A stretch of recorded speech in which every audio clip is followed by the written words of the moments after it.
Hey everybody, it's Brandt here from Sculpted by Brandt. Today, episode 3, Lifestyle Hustling. I want to talk about a little topic that's actually a massive topic that's overused, abused, not used properly, and it is wrecking people's progress and success when they're trying hard in their transformation journeys. I'm talking about the scale and body weight. So I want everyone to kind of look at a larger picture of this. So people are using their body weight, and they're using it like all the time, non-stop. So they wake up in the morning, they take their weight. They do a workout, they take their weight. What baffles me is people who work out and then they step on the scale after. So if I train at other different types of gyms around the world, you're in the locker room, you see that someone just did a chest workout and they step on the scale. Well, you just trained, you're gonna lose water weight unless you are a super nerd like me, and I don't even do this. You're doing a calculation of, okay, I just trained, I lost this much water, I need to put in this much water. I really doubt that's happening, right? So honestly, why? And plus you should be drinking 20 plus ounces during your training session anyways, so it's a silly time to take your weight. Okay, other times people are taking their weight. They're just taking it anytime they do an activity. And they're literally basing their activity on how much weight they're losing. And this is just a massive negative. People are using their body weight to be the be-all end-all of success, when body weight to me means this. As a coach, it means something as it's a tool that I'm tracking, yes, but as the person in the transformation world, it's not an optimal tool, okay? Here's a scenario. And this is the world.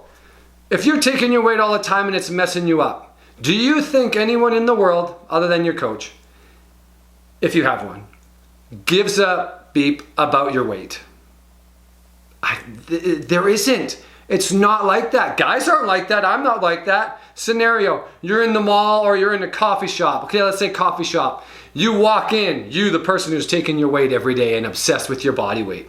Okay? And you think the first thing I'm gonna do is look at you and be like, yeah, she gotta be 175. I can tell. Guys don't do that. Do girls do that? I really doubt it. I've asked a few. They don't see this girl walk in and be like, yeah, she's gotta be at least 190. Yeah, I know it. I know it because of those pants. Give me a break. No one gives a rat's ass about your body weight. They don't look at you and say, that person's that person's that. Or in a relationship, I only date girls under 125 pounds. This has become this infatuation with body weight, and it drives me insane. What drives me insane is when I'm training men and they complain about their body weight all the time. Oh, I didn't lose 2 pounds this week. Oh my goodness. Okay, here's some good things. Are you doing successful habits? Are you going to the gym?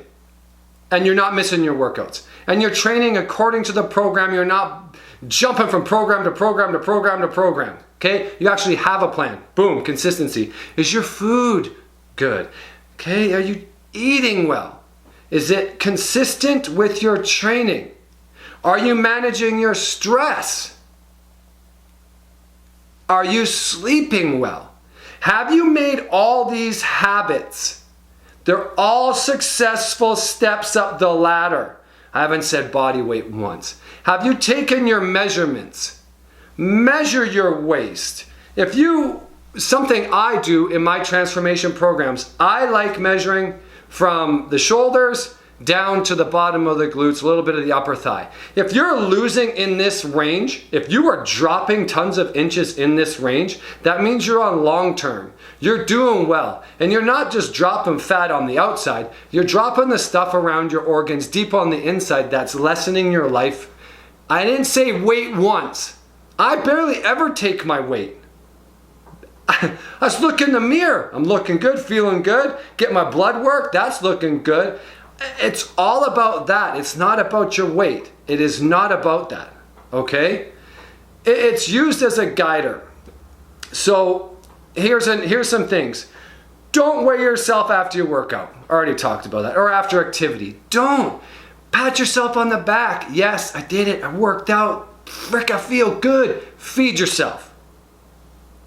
Easy, okay? Do give yourself props after working out and kicking ass. Well done. You stayed on point. Okay, next one. Do not weigh yourself more than once per day. Already talked about that. Okay, here. If weighing yourself, weigh after a great night's sleep, after you've been consistent for about 5 days. Okay, and that's a lot of work. It's a lot of good habits. Now, go to the bathroom. Do it first thing in the morning. Only if you've done the other ones. Those that have the shitty night's sleep, those that have not complied to program or nutrition or anything, those that just randomly do boot camp workouts that don't do anything for them, and then they go step on the scale after all those negatives, it's gonna be up. It ain't gonna change. Like, wake up. Don't torture yourself. That's sabotage, man. Okay, binge eating. Let's say you fall off the wagon and you eat a whole bunch of frickin' food. Why would you step on the scale the next morning? Why? What to do? Notice that you've done this. Look back. Why did you do it? Is it too much of a deficit? Are you doing too much? Is there too much stress in your life? That's the shit you gotta fix. That's the stuff you gotta analyze. You don't step on the scale after you fall off the wagon and eat all this food and be like, damn, I gained 7 pounds. I hate myself.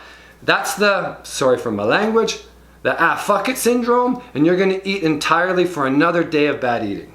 Okay? Stop stepping on the scale when you do that. So notice that you fell off, analyze it, get better, improve. That's what you want to do. You don't want to step on the scale. You want to get back to a consistency factor, a habitual factor, a lifestyle hustling factor towards your goals. Okay? Do not place weight above all your effort.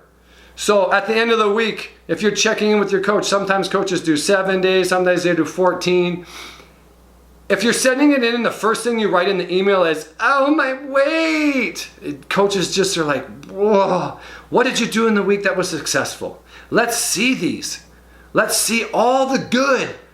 Don't throw away all the good with the weight, because you can still transform. You're still being a lifestyle hustler. You're still in the gym. You're still seeing results. You're still pushing towards your goal. It's a lifestyle. It ain't, okay, I ate a salad this week. Where's my 2-pound loss?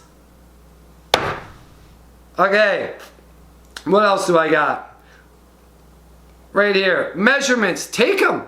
They're important. This is one of the best ways to see if it's actually working, especially off this region. Okay? If you're shrinking your tummy and you're shrinking your low back, that means you're probably getting more insulin sensitive. Everything's starting to work, man. Everything's starting to work. Take your time. All right. What else do I got right here? So, take the initiative. You are the person that is stepping on the scale. Don't. You are the person that is sculpting your body. If you have a coach, you're getting help with this. So be a sculptor. Sculpt. Have fun with the training. Have fun with the eating. Enjoy the process. If the process isn't working, analyze and get a better process. But you are the one who is sculpting you, okay, for the long term. All right? You're putting in the work.